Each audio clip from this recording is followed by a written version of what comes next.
Hello again and welcome to another edition of Shed Talk, my weekly magazine type video series, looking at the keeping, breeding and showing of Exhibition Budgerigars, along with a few other types of birds as well.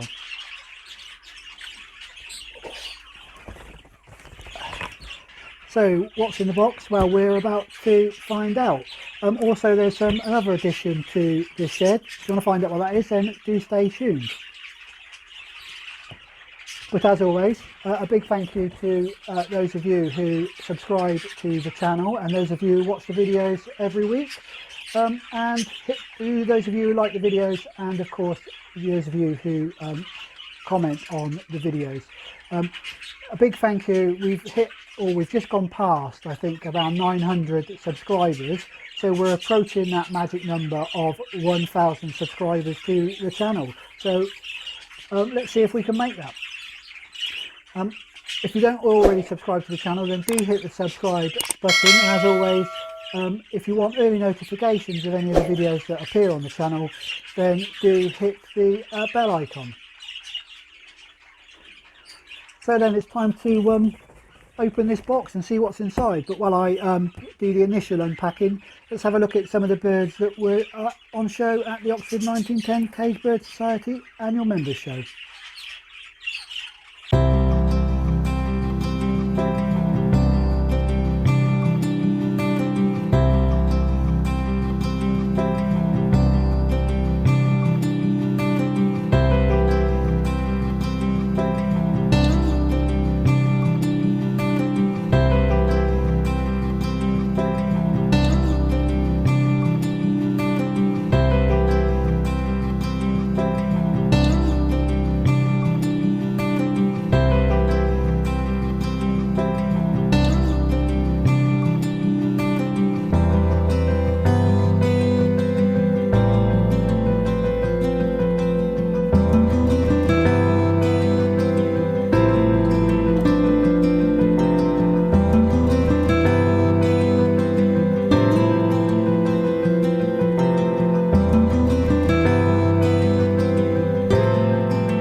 Well, I must say I really did enjoy the Oxford 1910 annual members show. I was lucky enough to pick up the best intermediate any age and best intermediate young bird, mainly, I'll be honest, mainly because there was very little, if any, competition in that particular section. However, I would say that the champion section in the budgerigar section was very, very well supported. Lots and lots of birds and lots of good birds on show there. The champion section was taken by Bob McCabe. It was and he had two lovely birds on show, both in terms of the adult any age birds and also the young birds. I must say they were really pleasant birds to look at. So well done to you, Bob. So this is what was in the box.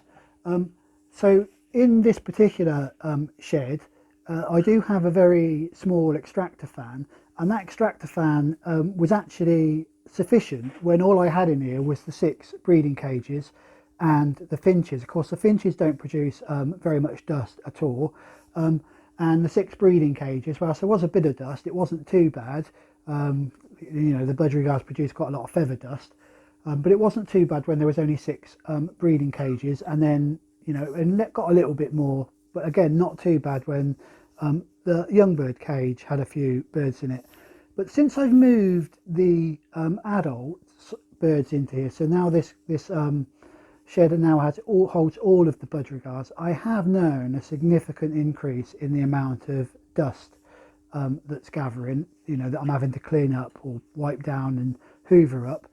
And I have no doubt that will or has begun to impact both in terms of the health of the birds and probably impact a little bit on my health. So I had been thinking for a little while about what I could do to get to improve those conditions, and I noticed a couple of people when I was looking at the various Facebook groups, a couple of people had invested in a air purifier. So that's what I did. I thought I would give it a go and see whether this does improve the air quality within this particular bit of the shed. The outside shed is not too bad. There's lots of ventilation in there, and lots of air gets through the various ducts in that particular shed, so less worried about the outside shed. And anyway, it's now only got the finches in it, so definitely not a problem. So this is the air purifier that I've brought.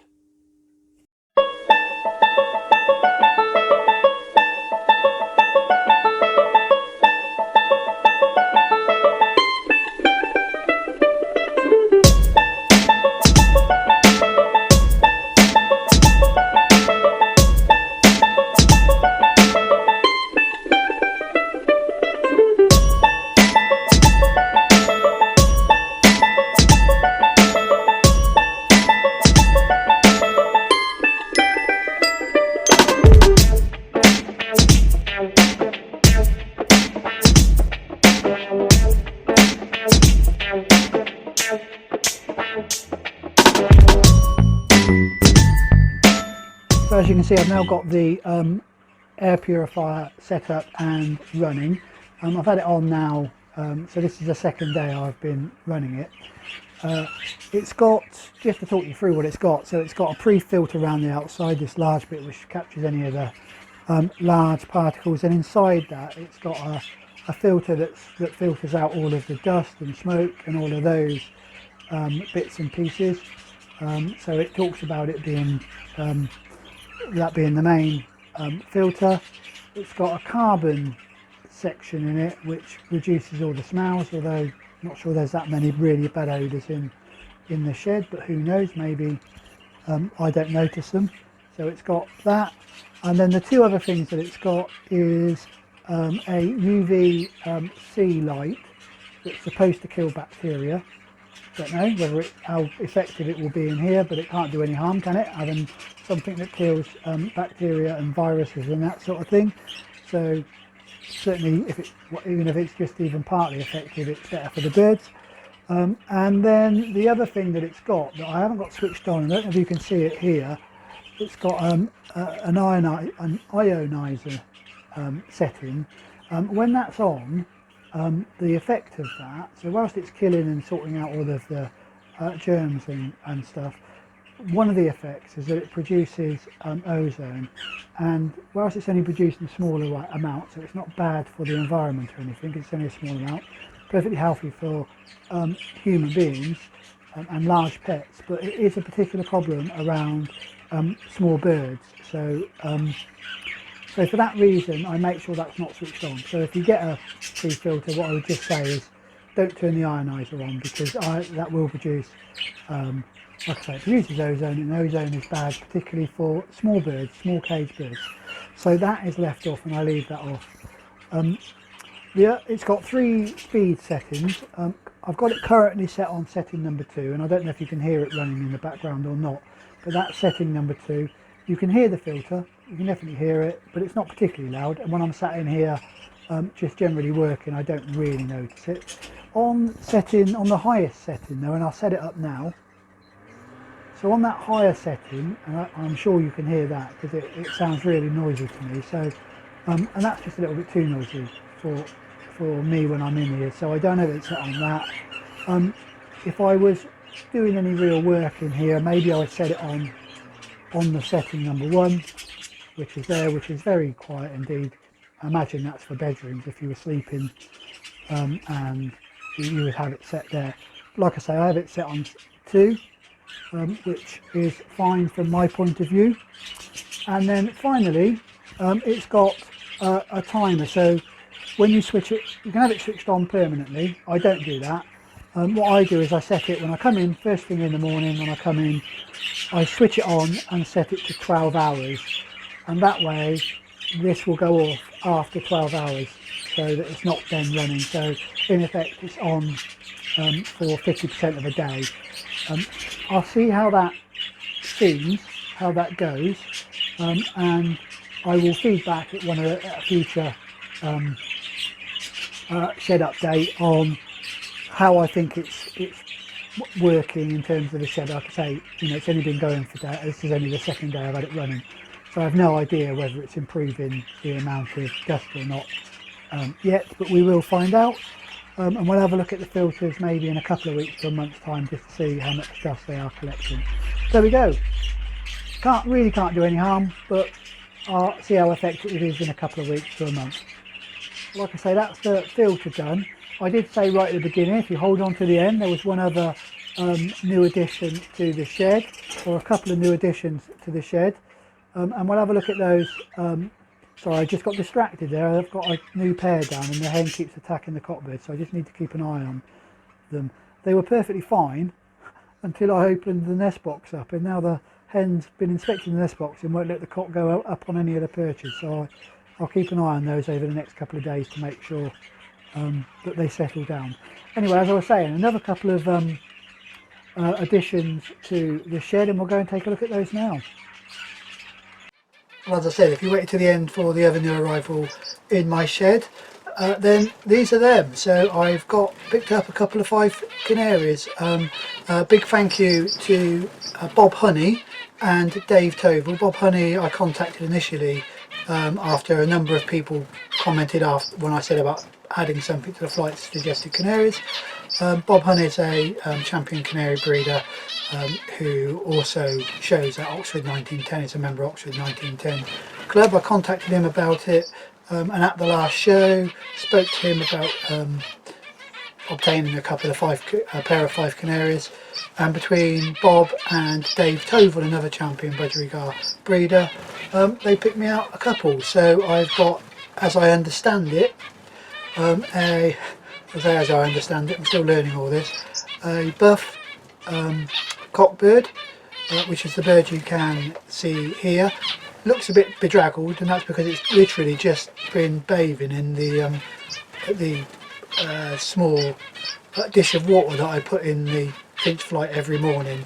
All the finches seem to enjoy having a bathe, and the Canaries also seem to do it, so that's why this bird looks a little bit bedraggled. So a buff feathered cockbird. I have heard this bird singing or giving a little song, not very loud, not a massive song, but a little song. So and I was told that this was the cockbird, so touch wood, we have the cockbird. And the other bird is this bird here, which is a yellow feathered hen. So those are the two birds, the two new canaries that I've got, and my plan is, I think I'm going to try to breed with these. So come the springtime, around February time, I've been told is when best time to put them down, I'll get one of my old finch cages out that has a partition in it, and I'll try breeding with these two 5 canaries, so hopefully get a few more, and maybe just maybe I might show them at Oxford 1910, who knows. If you want to see me my attempt at breeding with these 5 canaries, just let me know in the comments. Just say yes please, we'll have a look at the 5 canaries as along with the breeding budgerigars, and maybe I'll do an update once a month on how they get on from, I suppose, January, February onwards. So that's the other thing that arrived in the shed, the big news, I suppose. Finally, I didn't mention this at the beginning because they've literally only just arrived. The other thing that I've just had turn up in the shed is the BS rings. So they were posted a little bit early to try and avoid the postal strike. So big well done to the BS for getting them out on time, and a big thank you to AV&ID who have supplied them as per the Budgerigar Society's instructions. So I got some rings, but no birds yet to put them on. So hopefully in the next few weeks, certainly hopefully before Christmas and the New Year, I'll have some babies in the budgie breeding cage that we can start ringing with these brand new BS rings. Well, that's just about all we've got time for in this particular video. Coming up in the next video, we'll have an update as it is on those breeding budgerigars. I think there might be one video in between that which is one of the in 60 seconds videos, so where I plan to have a 60-second look at the yellow face mutation 1, but the next main video update will be an update on the breeding cages. As always, if you enjoyed the video, do hit the like button, do of course subscribe, but most of all, please do stay safe and enjoy your birds.